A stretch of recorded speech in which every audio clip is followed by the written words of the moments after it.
Halo, selamat datang di channel Power Editor. Terima kasih yang sudah menonton video-video dari channel ini.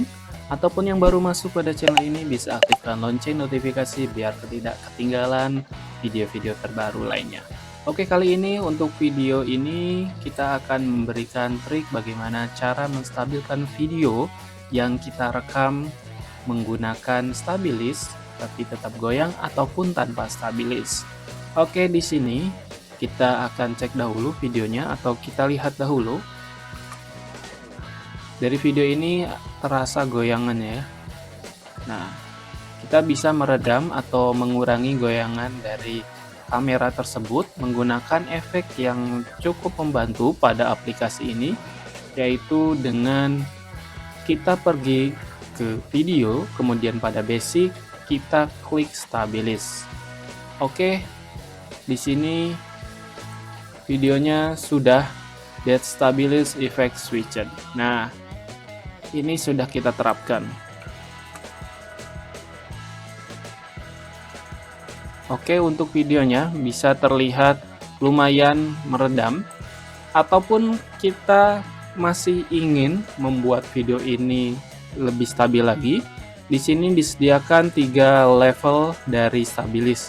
Tadi recommended, kemudian nanti ada minimum cut dan most stable. Ini kita akan coba ya minimum cut. Oke, dia sedikit memotongnya ya. Seperti ini hasilnya. Oke, kemudian kita akan paling level yang paling tinggi yaitu most stable.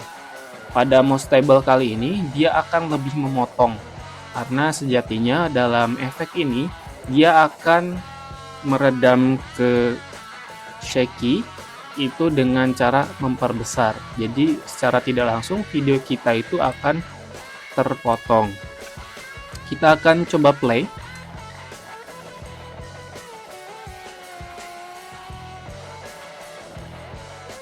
Oke, dan menurutku yang nomor 3 atau dari most stable ini yang paling rekomendasi. Tapi ya itu kekurangan dari stabilis yang most stable, dia akan lebih tercrop.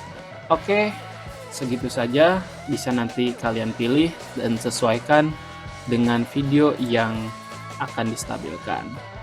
Cukup sampai di sini, share, like, and comment jika itu bermanfaat, dan jangan lupa subscribe. Dan nantikan video-video terbaru lainnya hanya di channel Power Editor. See you in the next video.